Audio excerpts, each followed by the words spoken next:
هذه الاحتفالية وشفناها مع بعض، وكان ضيوفي قاعدين منفعلين جدا وانا منفعل معاهم الحقيقة. ويعني هنرجع ليهم واهم تعليقاتكم، يعني انت قلت يعني تعليقات اثناء الفاصل عايزين نسمعها بقى على الهواء الاستاذ فؤاد. احنا قلنا ان الكلام اللي بيتقال اللي بيقوله الاستاذ بن فايز او الاستاذ علي اللي هم بيقوموا بالانشاد هنا بالانشاد الكلام اللي حتى انشاد بطريقه يعني حديثه طبعا بالظبط كده. هو ما حدش يقدر يقول الانشاد الكلام ده كلام للمسيحيين ولا مسلمين. كلنا بنترجى الله سبحانه وتعالى، كلنا بنطلبه وهو الهنا كلنا اللي احنا بنترجى يعني يجوز ان يكونوا الاثنين يعني يجوز. فاللي بيسمع ما يقدرش يتفرق ما بين ده موجه للمسيحي او ديانه مسيحيه او ديانه مسلمه. بالظبط. الوحده الوطنيه فعلا بتتجلى يعني بشكل واضح وشامل بعد هذه نقول الاحتفاليات او بعد انا شايف في محجبات وفي مسيحيين جنب المسلمين. يعني ممكن الحاجات دي الجمعيات الوطنيه الجماعات الاهليه اللي من الشأن ده والاهتمام بالشأن ده ممكن نقول يكرس الاحساس ده بالوحده الوطنيه فعلا. اكيد. وده بيجي مش بس عن طريق زي ما كنا بنقول قبل كده ان احنا مش عن طريق ان احنا نقعد مع بعض بس ونتصور مع بعض بس، لكن ده يجي مش في جزر منعزله ده يجي من خلال ان احنا نمد ايدينا لايدين بعض، نسمع بعض. يعني التميز اللي موجود في حفل الانشاد الديني ده ان الاول مره الاثنين بيقعدوا جنب بعض بيسمعوا حاجه واحده مشتركه ليهم هما الاثنين. فان احنا دايما نركز على الارضيه مشتركه، صح. نشتغل في حاجه مع بعض غير ما نكون بنعمل تمثيليه او بنسلم على بعض عشان ناخد صوره مع بعض، لكن دي حاجه حقيقيه ومتهيألي واضحه وضوح الشمس يعني. تمام. دكتور محمد ايه تعليقك؟ اهم تعليقاتك يعني بالنسبه للحفل ده هو الاخير لانه اخر اعمالنا اللي احنا عملناها هو الاحتفاليه الانشاد الديني الجميل ده. وده حتى الفكره جيده، انشاد ديني يعني اسلامي مسيحي او مسيحي اسلامي يعني يمشي الاثنين. ده كان في جزء كمان من دوري من هو توزيع بعض الدعوات لبعض الناس، فكنا قسمناها حتى للناس عشان نشوف حاجه زي كوتشينير كمان استبيان راي الناس عامل ازاي بالنسبه قبل الحفله. كمان الراي نفسه قبل الحفله كان ادانا ايجابيه ان للنجاح ان شاء الله اللي هيبقى موجود فيها، وفعلا بالفعل حصل النجاح ده وقدرنا نوصل له. حتى الدكتور عماد صلاح بيقول احنا طماعين، كنا متوقعين يكون عدد اكتر من ده اللي فرق معانا رغم ان كان عدد كبير. يعني انا هو التايم بس اللي فرق معانا لان الوقت كان بالنسبه لنا كان فيه مشكله. بالنسبه كان تاني يوم المدارس وكان في ماتش الاهلي وده الاثنين هم اللي قالوا نسبه الحضور، ولا النسبه كانت هتبقى اعلى من كده بكتير. وبعدين المصريين يعني متقال اقول لك يدخلوا مصر بسلام امنين، دي موجوده في سوره يوسف، موجوده عندنا في الشارع 19 مباركا شعبي مصر، شعبي يهتريت يعني شعب الله. فما ينفعش بينا تنحر. صحيح. يعني طبعا ما ينفعش. ده احنا متغلغلين في بعض يعني نسيج واحد، قلب واحد، انت ارض مقدسه، قلب واحد فعلا بجد، قلب واحد والمصر. وده هو منظومه المصريين، دي عينه مصغره، بعتبرها عينه مصغره من المصريين كانت موجوده النهارده في الحفل ده. وكان حضرتك بتقول في محجبات، لا كان في منقبات.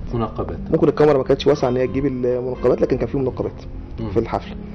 وكان في تأخي رهيب. استاذ فؤاد برضو اسال حضرتك يعني ناكد على الحته دي شويه ونقول الوحده الوطنيه يعني تجلت بصوره يعني كبيره جدا على مدار تاريخنا يعني. تمام. ولكن بعد الثوره يمكن حصل بعض يعني نقول بعض الشد والجذب وبعض الامور اللي احنا بنعتقد ان كانت فيها ايادي خفيه وكانت يعني بتحاول تثير الفتنه وتشعل الفتنه. مثل هذه التدخلات يعني من وجهه نظر حضرتك تؤتي ثمارها في يوم من الايام، ولا احنا وحدتنا الوطنيه اقوى من اي فتنه؟ هو انا مش هركز على بالنسبه لاعدائنا يعني. تمام. ربنا يبعدنا. انا هبص شويه لفتره الثوره. الفتره دي كانت فتره الحقيقه بينت الميدان كان بالظبط كده، بينت معدن الانسان المصري الحقيقي. لان كان بيحصل نوع من التشارك ما بين الناس في كل حاجه. مخرج سامعني على فكره. الاستاذ محمد على طول بشكره. استاذ محمد هو فعلا كان منقبات حاضره كمان. ده طبعا بيعلي من الفكره. تمام. تماما ما فيش اي حواجز بيننا. ففتره الثوره هي الفتره اللي بينت المعدن الحقيقي. المعدن الحقيقي بجد. فتره الواحد كان في منتهى الزهو والفخر والسعاده. تمام. في روح 25 فتره ان احنا كلنا كنا حاسين ان في خطر، وكلنا كنا واقفين بنصد هذا الخطر بغض النظر عن الاحداث بتاعت الثوره نفسها، لكن كمان في البيوت وفي الشوارع. لما كنا حاسين ان مفيش امن، واحنا امن بعض، نزلنا ازاي كلنا، واحنا امن بعضنا، ولجان شعبيه ونحمي بيوتنا ونحمي بالظبط. يعني ما حصلش ابدا ان انا حسيت بعدم الامان في بيتي، لان كان جاري انا وجاري واقفين بنحمي بيتي وبيته. صحيح. فما كانش في اي تفرقه، وما كانش في اي يعني اي حاجه بتقول ان هو ممكن يأذيني او انا ممكن اذيه. شفت حضرتك 18 يوم اللي هي فتره الثوره من 25 يناير حتى تنحي يوم 11 فبراير. تمام. يعني الاحداث اللي حدثت، وطبعا كل شاشات التلفزيون والفضائيات كلها على الهواء رصدت هذه الاحداث. بالظبط. المسيحي والمسلم وبيصلي ويوضيه والتاني يعني يحميه وهو بيصلي، حاجات جميله. لكن كون في احداث حصلت بعد كده. ده انا قصدي بقى على دي الاحداث اللي حصلت بعد كده. الاحداث دي احداث وراها مستفيدين. فدايما المستفيد ما بيبقاش باصص هو بيأذي او مش بيأذي، لكن بيبقى باصص على مدى المنفعه اللي هو بيجنيها، اللي هو يجنيها من وراء الاحداث دي. فانا شايف ان دي احداث عارضه، واحداث لا تمثل صلب المجتمع المصري. لان صلب المجتمع المصري واضح في الصوره اللي كنا بنشوفها على الشاشه دلوقتي، ان كلنا قاعدين في مكان واحد، كلنا قاعدين بنصلي او بننشد مع بعض لله سبحانه وتعالى. ما حدش فينا بص للكلام ده. يعني لما كان ماهر كان بيقول وراه مسلمين ومسيحيين، ولما كان عادي بينشد كان برضه بيقول وراه مسلمين ومسيحيين. يعني حتى واضح في وضع الجلسه نفسها، مش الاثنين كل واحد قاعد في جنب حتى، لكن صحيح. كل الناس قاعده مع بعضها كأسره وكعيله، وهو ده طبيعه المجتمع المصري. دكتور محمد، هتعلق لي على الاحداث اللي حدثت ما بعد الثوره برضه زي ما الاستاذ فؤاد قال، دي كانت اساسها ايه؟ ومين اللي كان بيعمل كده يعني من وجهه نظرك؟ بس انت كده دخلنا في السياسه. احنا لا مش سياسه احنا بنتكلم. واسال حضرتك حاجه، لو جينا ناخد قياس، هنتكلم علميا بقى كبحث علمي، يعني هناخد قياس احداث 18 يوم حضرتك بتقول عليها ابتداء من اندلاع احداث الثوره الى التنحي. عايزين نسجل حاله اعتداء واحده على كنيسه. ما بيحدث بالعكس، كنا بنقف نحمل الكنائس. حلو، يبقى احنا كده هنعمل زي البحث العلمي ده، الكيس ده عينه الكيس، هناخد عينه الكنترول بقى. حلو. ما بعد الثوره تم احداث كم حدث حصل؟ احداث الاول احداث القريه اللي هي كانت تمام قريه صول. وبعد صول امبابه وفي برضه في قنا لحد بعض احداث حصلت. طيب الاحداث دي عامه يبقى كده دي لها اسباب بعلاقه المسلمين مع المسيحيين، ولا لها علاقه باسباب ممكن تسميها ثوره مضاده؟ مش عايز استعمل اللفظ اللي بتاع الفلول والكلام ده يعني يعني مفيش داعي للكلام ده. هل تاخير محاكمات؟ مش عايزين بس نخش في ده، نتكلم دلوقتي كده انا بنتكلم بصفه الجماعيه، مش عايزين نخش بصفه اللي هي ايه تحليل سياسي او شخصيه على كلام شخصي يعني. بس طبعا هي لها اسباب ملهاش علاقه بالجذور والعلاقه بين المسلمين والمسيحيين، ولكن هي كارت يستخدم عندما يريد البعض. احنا عايزين نوجه رساله او نقول رساله يا جماعه ما تلعبوش على الوتر ده تاني. ما ينفعش اللعب عليه، ما ينفعش اللعب عليه، ما ينفعش. ده انا اللي قصده يعني. احنا كنا ما لحقناش باحداث كنيسه القديسين، كنا لسه ما كملناش تعازي للناس والثوره قامت اخر ديسمبر والثوره قامت، واتضح بعض المعلومات بعد كده ان مش عارف يعني ما فيش داعي للخوض فيها. هي بتهيألي اعتقد ان الرساله العمليه مش داعي للخوض فيها. اعتقد ان بدون قطع كلام دكتور محمد، ان الرساله العمليه هو ان احنا بنعمل شغل مع بعض المجتمعنا، خدمه، بنعمل خدمه للانسان ايا كان الانسان. احنا نحب الكل ونخدم الجميع. انا ودكتور محمد وغيري جميل جدا والله. فاحنا فكرت فيه ازاي ده؟ يعني طلع من القلب. صح، من القلب، من صاحب الشعار. هو ده الواقع يعني بتاعنا. انا مش فاكر بالظبط لكن احنا يعني هو عامه بيبقى مجلس الاداره وبناخد القرار دي صعب تحدد مين اللي قال نحب الكل ونخدم الجميع. بالظبط. جميل. فهو ده شعارنا، وبالتالي هو ده يعني رد على اي تصرف بيبين ان في فرق ما بين الناس او كده. لا، احنا بنحب كل الناس وبنخدم كل الناس وما بنفرقش ما بينهم بدون اي حساسيات او انتماءات او كلام من ده.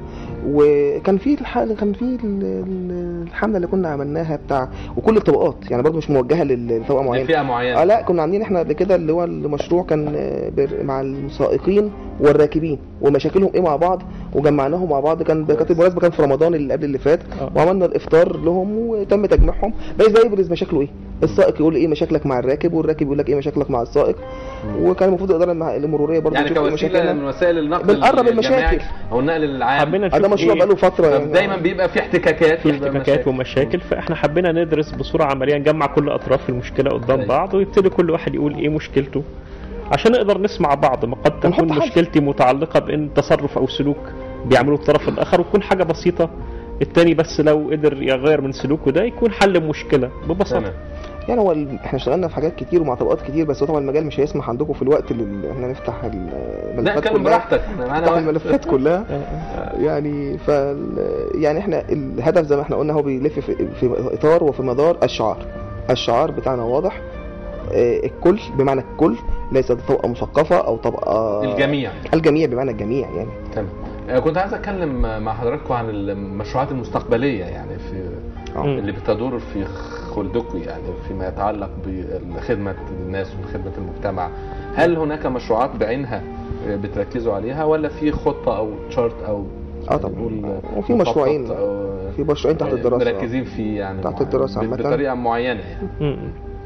هو احنا عندنا زي ما قال دكتور محمد، عندنا مشروعين حاليا احنا شغالين فيهم، بدأناهم ولسه مكملين فيهم تحت التنفيذ. عندنا مشروع الاولاني مشروع ان احنا تطوير المدارس، تطوير البيئة في المدارس. يعني احنا نحاول نعمل تطوير بيئة المدرسة. آه. ان احنا نحاول نعمل عملية نظافة في المدرسة، يعني يروح من عندنا فريق ينظف المدرسة مع الطلبة اللي موجودين، يحاول يشارك بعض التلاميذ والطلبة اللي موجودين في المدرسة، وكمان ممكن الموظفين والعمال، كلنا ناخد يوم كده ناخد المدرسة من أولها لآخرها نظافة وتشجير وتجميل المدرسة.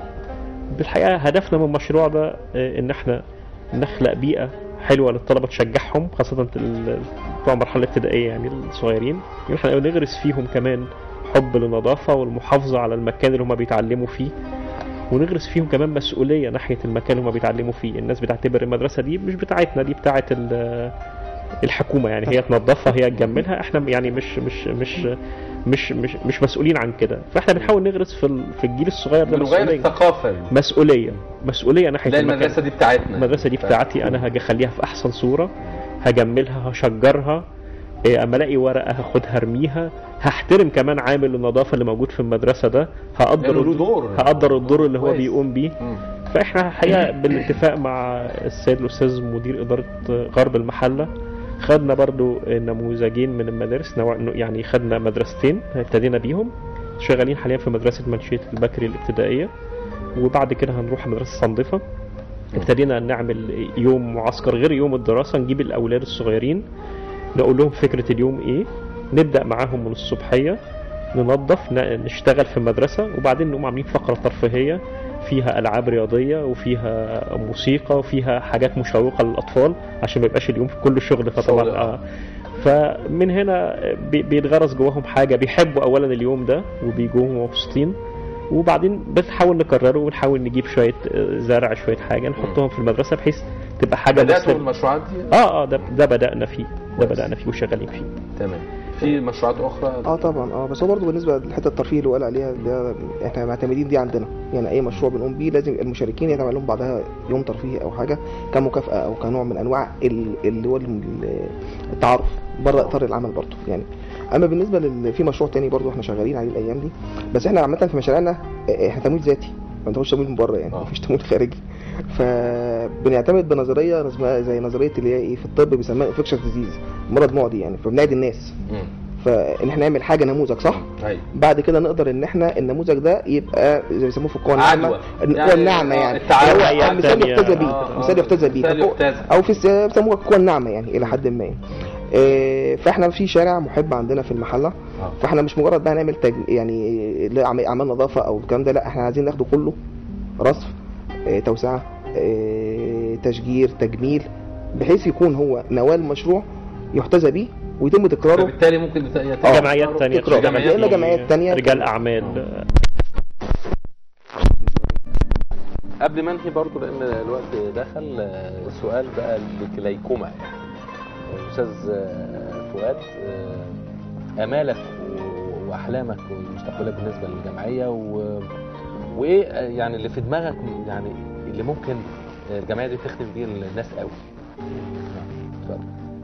الحقيقه امالي وطموحاتي بالنسبه للجمعيه ان تكون الجمعيه بتعمل اعمال فيها مبادره ما تكونش بتكرر اعمال جمعيات ثانيه، اعمال يعني جمعيات نفسي نشوف كل الانشطه اللي طب ده يستلزم بعض التنسيق من يعني لو انتوا تنسقوا بين يعني جمعيات. لو احنا بندرس قبل ما نعمل مشروع نشوف كل الجمعيات شغاله في ايه، وده بالنسبه لنا يبقى مش هنشتغل فيه، احنا هنشتغل في حاجه ثانيه نعمل فيها نوع من المبادره، ونشتغل في مكان فيه احتياج فعلي بنسدد بيه احتياج فعلي موجود في المجتمع، مش احتياج كل الناس بتسدده. لا، احنا عاوزين نعمل حاجه فيها نوع من المبادره اللي هي بيها زي ما قال دكتور محمد تبقى نموذج او يعني عدوى تبتدي تنتشر في المجتمع، نبتدي نلفت النظر الجمعيات التانية او الناس التانية للاحتياج اللي موجود في المنطقه دي اللي محدش بيجي يمته، فاحنا نكون بنعمل الدور اللي فيه المبادره دي. دكتور محمد، بالنسبه لنا حلمنا بالنسبه لجمعيه القلب الواحد ان مش عايز على نطاق المحل. يعني احنا طبعا اول مره طبعا الاعلام يسلط الضوء علينا بالنسبه للجمعيه واعمالها، وبنشكركم جدا جدا على اهتمامكم لا ده يعني ده واجبنا لان يعني الاعلام عودنا ننقل صوره سلبيه في بعض الاحيان، لكن دلوقتي انا مبسوط ان انتوا بداتوا تنقلوا الجانب الايجابي. لا احنا كلنا ايجابيين. يعني الاعلام الاقليمي دايما ما شاء الله يعني ملتحم بالناس وقضايا الناس، وده طبعا الاساس منه ده عهدنا بيكم عامه بالنسبه للقناه. وبالنسبه اتمنى طبعا ان دايره خدماتنا ودايره الناس تنضم لنا تبقى مش على مستوى المحله فقط، ممكن تبقى تتوسع الدايره الى ان تصل الى مستوى الجمهوريه كلها. طموحنا ملوش سقف، مفيش حدود. بنتمنى الجمعيه تبقى جمعيه على مستوى انحاء لها فروع في كل المحافظات والمدن. والله كويس، ده طموحنا، ده طموح جميل يعني، ما يبقاش في المحله فقط. لا يعني ان شاء الله. يبقى طيب انا برضو هستأذن دقيقتين عشان وقت كده انتهى، ولكن هتجاوز يعني. الانتخابات القادمه انت شايفها ازاي يا استاذ؟ في دقيقه واحده. مش سياسه بس، ده برضه صفه شخصيه ولا هو الحقيقه يعني بالنسبه للجمعيه احنا خلاص زي ما قال دكتور محمد، احنا لا نتعامل خلاص في السياسه او في الدين. لا نبعد عن الجمعيه. بالنسبه للمواطن، اعتقد ان الصوره ضبابيه شويه. ضبابيه بالنسبه لي بصراحه بصفه شخصيه عشان ابقى اتكلم على مسؤوليتي انا، مش على مسؤوليه ما اتكلمش. لا ده عليك يعني. طبعا بالنسبه لي حاليا ان لابد من بعد الثورات لابد ان تاتي رؤيه حضاريه وليس برنامج انتخابي.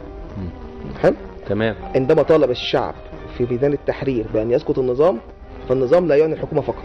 ارجع لكتب السياسه تعرف النظام يعني النظام كله باركانه بشكله بمفرداته بالمعارضه بالمعارضه بصراحه بمعارضين. طبعا بمعارض النظام. طبعا المعارضين تعودوا على المعارضه.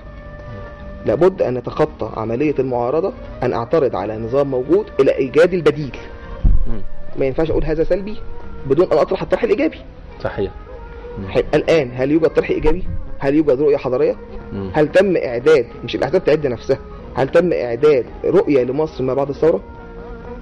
لا.